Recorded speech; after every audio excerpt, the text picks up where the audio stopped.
What is going on, Alpha Team? So this is the video that I promised we're going to be going over, if you can't tell, Resident Evil Requiem, the most recent and third trailer.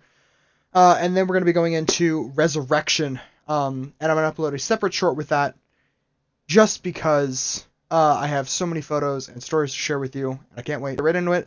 Let's hope I don't get copyright stricken. I don't think I should. But if I do, that would really suck, because I want to do this video. So, here we go. Let's get right into it.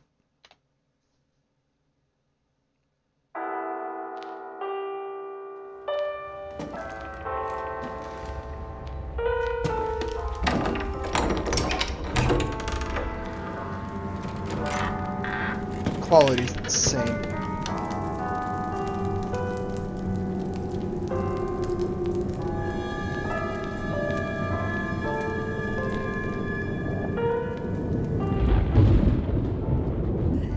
Hello? It hasn't been easy. But after much effort, here we finally are. Who are you? I know now that you're the one that I've been searching for. The special one. The chosen one. Miss Ashcroft.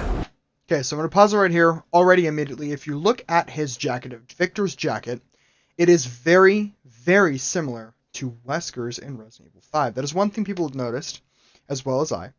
Another thing that's very important to note, they do not show it in the trailer, I don't believe, but the lighter that Grace gets later on in the game, when she's in the asylum, is the lighter is engraved with the date 1966, which if you guys did not know, is the date they found Progenitor, which led up to the founding of Umbrella through Marcus, Wesker, and Oswald E. Spencer himself. And that was the basically groundwork of Umbrella. Another thing I do want to point out, I don't remember if they showed it better in another trailer, but as she's walking in here, you'll notice right here. Okay, so it's covered up, but this box here apparently has the 4 crests from the outside area of Resident Evil 1. So, obviously we're going to continue here. I think all that is huge, though. That's why I've been saying this reminds me so much of 1, is because I'm seeing so many Easter eggs and cameos, if you will, looping back to the start of the series as we know it. And I'm really seeing that with the original zombies coming back into the slow, shambling zombies, and the gunplay. So I'm really excited for this. And I do expect a lot of puzzles to come out of this. I think JJ said it on Resident Evil, but I agree with him. I really do hope that, because they said Grace is more detective work and puzzles. I hope there's a good mix, because if it's like an Ashley situation where you half the game is, you're just like playing and there's not much combat, that's kind of going to suck. But I feel with Grace getting revenge for what she's going through, I think there's going to be plenty of gunplay with her. Just Leon is going to be more visceral, and punchy. So yeah, I'm excited with that. Let's get back into it. Ashcroft. That's gold teeth, dude.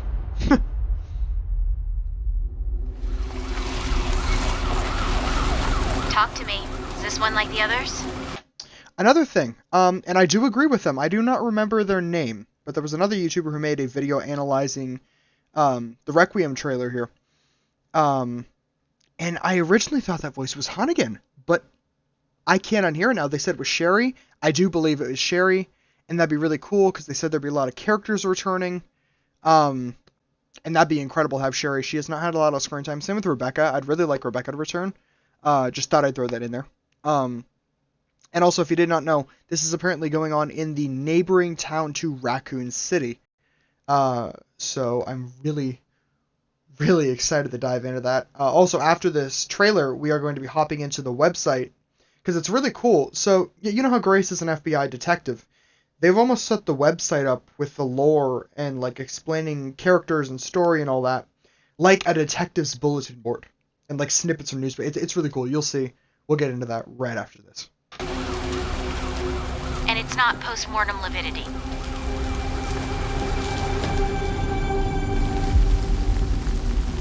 I just got a report of a missing police officer. It might be unrelated, but he disappeared near where the fifth body was found. And I believe that's the same cop losing his teeth there. Not Through sure. you, Elpis can finally be set free. Another thing I do want to pause on there. So, Elpis. Finally be. So this is to the White House Chief of Staff. Absolutely insane. So, on a t-shirt, there is a news clip, or like a page from the newspaper of the, I think it was just Raccoon City Times, I don't know.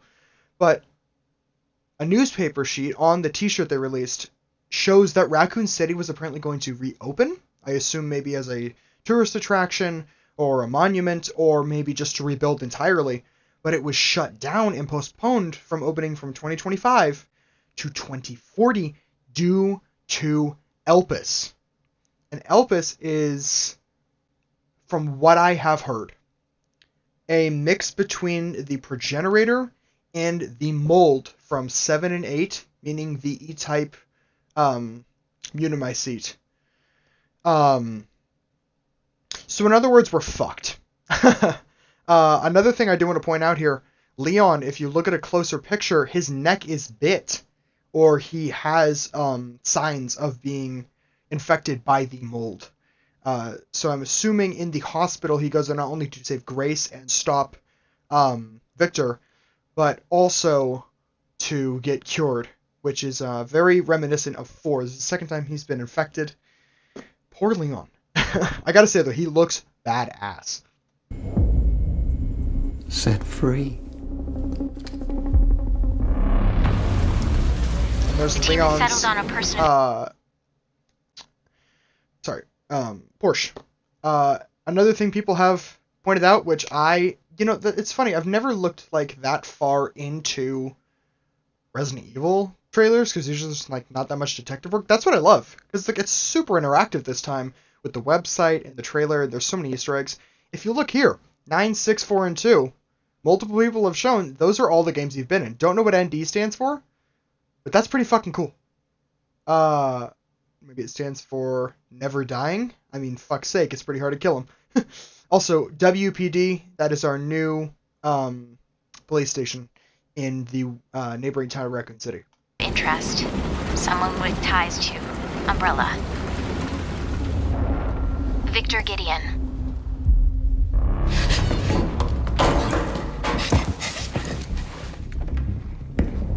Grace! Grace!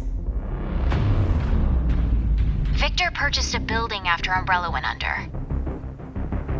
I'll send you the address. This is a good spot to talk about this. So, the asylum here, or the sanatorium, whatever you'd like to call it, Victor bought it briefly, like she said, after Umbrella went down. And I'm assuming, because you can tell near the end of the trailer, I will show you, I don't know if anyone else has seen this yet, the doctors in the photo are obviously dead. Maybe patients he used the virus on as he's trying to perfect it. But another thing I noticed, he bought this when this asylum was not completely condemned and shut down. He bought this when it was active, meaning there were patients in the asylum. And if you look closely during the combat scene where Leon is fighting the zombies, you can see they are in the garments that they usually give to the patients of insane asylums, which is a cool little touch. And also makes sense that Victor would do this, because if you didn't know, lots of horrible things go on with lobotomies and horrible experiments on these insane asylum patients on the down low, and it would make sense that Victor would use these patients as kind of a trial run for the new strain of the virus. Looks a lot like Spencer Mansion. Welcome. Dr. Gideon has been expecting you.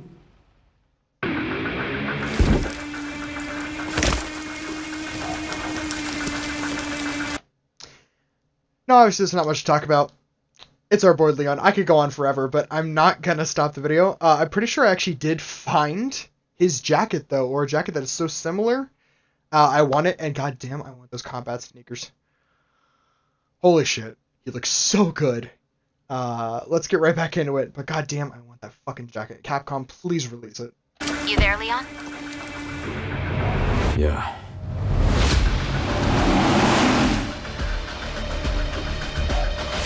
So right here, another thing I noticed.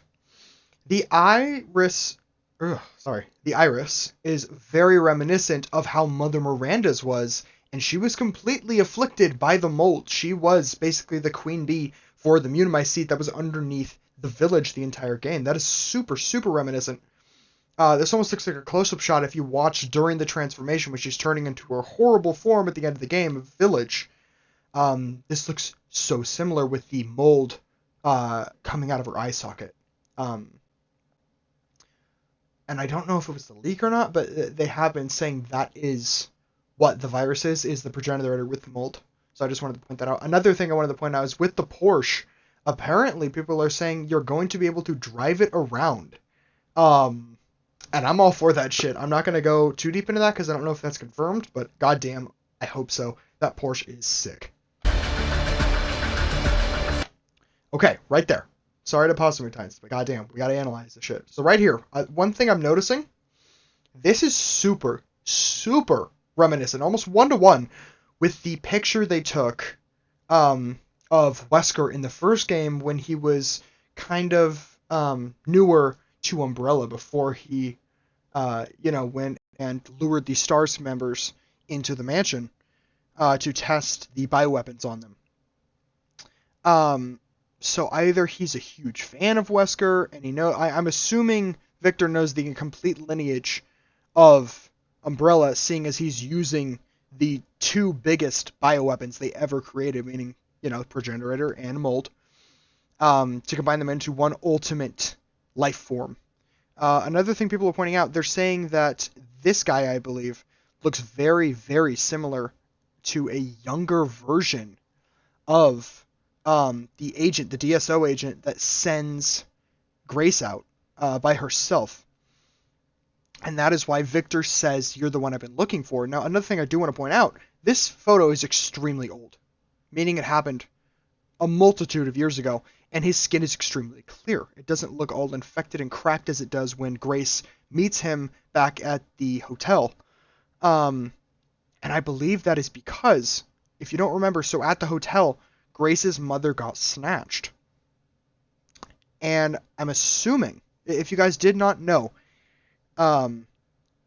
he, almost in a sense of Birkin, he wanted to get that, Wesker, he wanted to use the virus to have immortality, to have ultimate power, and become a god, practically. Become immortal. And so maybe he used it in the wrong sense. It was taking over his body and he wanted to revert it. So I'm assuming, if you guys did not know, Alyssa Ashcroft, Grace's mother, is one of the only people that has the extremely rare cure for most of the progenitor viruses strains, meaning the T, G, and C viruses, called Daylight.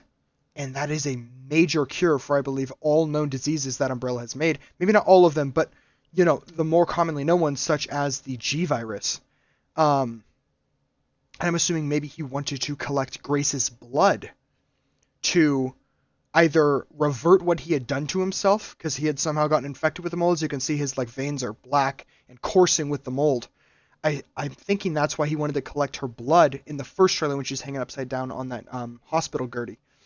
So I don't know if I haven't heard anyone else say that, but I believe that is the main reason he was collecting Grace's blood, so he could save himself, because he has the mold in his stream. The Daylight could revert that. Hey, over here. That revolver, fucking FBI. sick. What are you doing here?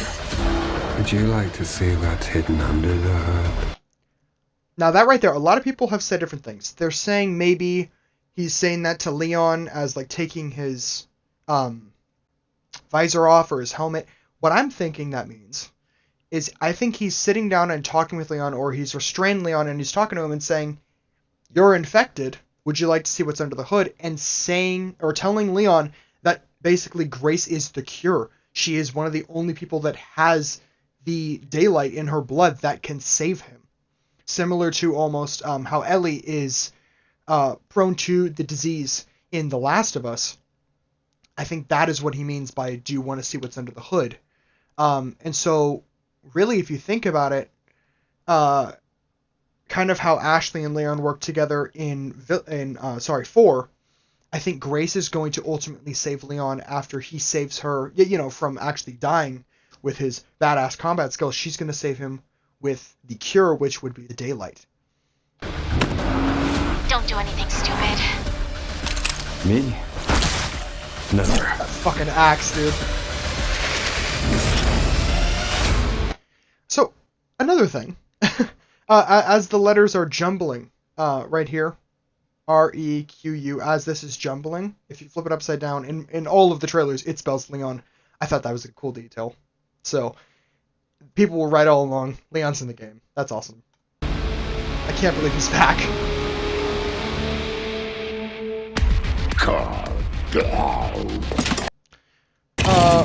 Another thing. I want to know what you guys think. People are saying a multitude of things of what this zombie could be saying. I think I want to agree with what JJ said from Resident Evil. Cut out. That makes most sense because he has a chainsaw. But let me know what you guys hear in the comments. You want a second opinion? Alright. So, not only does the combat look insane, as you can see in the back here, so this is one of the ladies from the picture. This is one of the doctors, like I said. New crates to break open.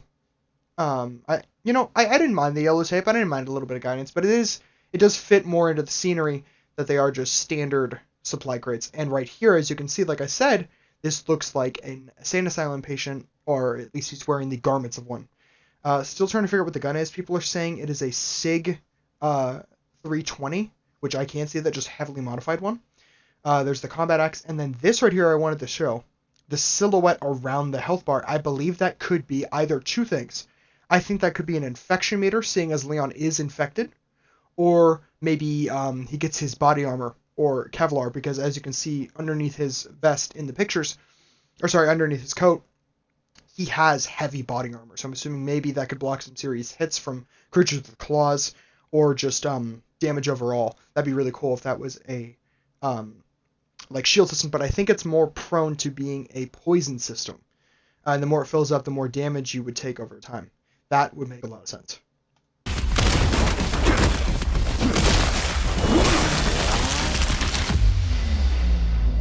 And there you have it, guys. So, let's get a good place to pause it here. Actually, that's a good shot right there. So yeah, that's all I've been able to find in the Requiem trailer. We are going to go to the website in a little bit here. But yeah, that's about all I can see for now. I might watch it once or twice more, but I feel a lot of people have already gotten to it. I had not heard anything on the daylight. I'm going to fact check myself, because I do believe daylight is genetic, and that is why he wanted Grace and Alyssa, so he could revert and make a cure for the infection he made, because he obviously seems pretty fucking infected. So I'll be right back in a second, and we will start up the website where we can go into a deep dive on everything it says. I'll see you all there. Okay guys, so here we are on the website, and as I was saying in a previous video, look, it's already won multiple awards, including 2 most anticipated. I knew this was going to happen. Also, if you haven't, order this controller. It is flying off the shelves. It looks sick, and I cannot wait to play it on my Switch 2. If you guys have a Switch 2, I highly recommend this. This is the coolest controller I've ever seen, and I had to pick up. So, as you can see, we have all these trailers here. Yada, yada, yada. We've gone through those kind of. But here we go through the website. Requiem for the Dead, Nightmare for the Living. A new era survival horror arrives with Resident Evil Requiem, the latest and most immersive entry yet in the iconic Resident Evil series, experiencing terrifying visual horror with FBI analyst Grace Ashcroft, and dive into pulse-pounding action with legendary agent Leon S. Kennedy. Both of their journeys and unique gameplay styles intertwine with a heart-stopping emotional experience that will chill you to your core. I would expect nothing less. Story.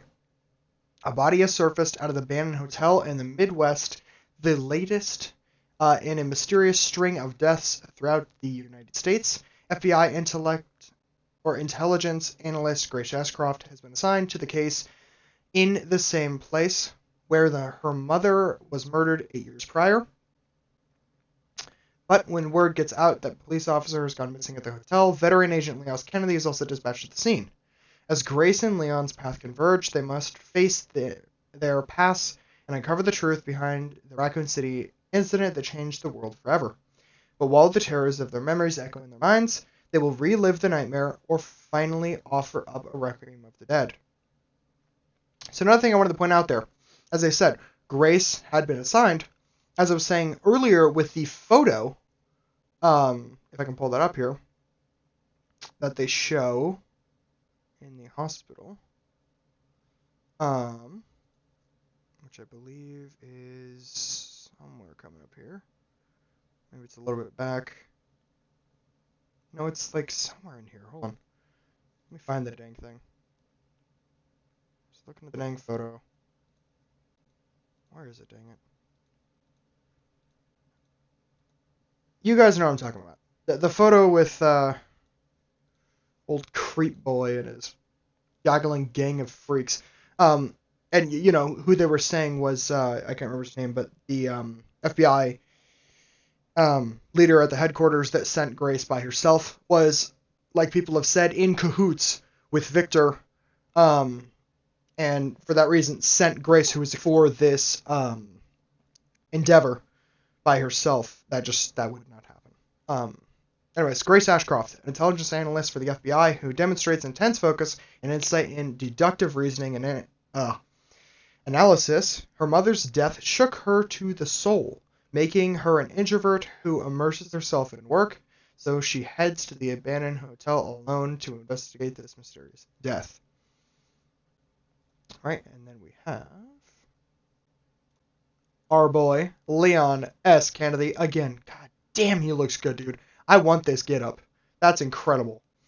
One of the survivors of Raccoon City incident with a strong sense of justice and physical capabilities to match. He has responded to numerous outbreaks since that fateful day. Now, as a seasoned DSO agent combating bioterrorism, he has returned to investigate the latest string of deaths in the Midwest. Another thing I did want to point out, they did say Leon is actually the strongest he's ever been. He's in his prime in 51 years. That is insane. Give it up for our main man, Leon. Stop calling him Grandpa. And then finally, Alyssa Ashcroft. I really think this version of her, that looks insane. She looks incredibly good. A survivor of the Raccoon City incident and Grace's mother. She was a reporter when the original outbreak occurred. She's a strong-willed, determined woman who carried on with her journalism even after the Raccoon City incident, continuing to dig into the truth behind Umbrella. Don't think he really cares about anyone else but himself and his research. But I think that's a really good theory, is that is why he wants Grace and Alyssa. Return once again to the city of disaster and despair. Man, you guys want to go on vacation? Raccoon City, a Midwestern city in the United States, and the headquarters for the former global pharmaceutical company Umbrella. In the face of the zombie outbreak in 1998, the government approved a sterilization operation, a missile strike on the city in an attempt to quickly bring the situation under control, but this was swiftly covered up. As you can see. Experience the series' classic survival horror through combat investigations, puzzles, and resource management.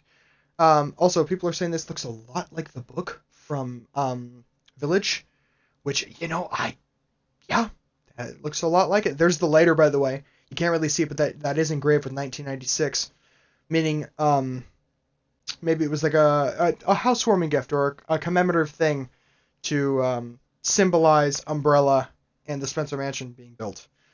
Um, allows you to switch freely between first and third person views to face the horrors and ways that suit you play. See, and that's what I really like. Because I can understand some people liking the first person, some people liking the third person more than the other, but you know, it's cool that now, no matter how you want to play, they're doing this, and maybe going on, this is how it's going to start, is, you know, because Village had the update with the third person. Maybe this is just how it's going to be now with both. That's really cool. Another thing I wanted to note out, so there's an Uzi or a Mac 10 or a Mac 11 with a drum mag, so that is our third confirmed weapon, because we have the Walther PPK that Grace has, we have the badass huge, maybe 357 or Magnum revolver, and then this crazy modified like military submachine gun here. But it seems that is all we have here on the website. But yeah, it's really cool. Like I said, almost like a detective's board, looking into the game, updates, and crazy awards. Incredible job, Capcom, yet again. But do you really expect anything less from them at this point? Right, so that is just about going to wrap up Requiem. And I will see you guys in the next video very shortly for a sneak peek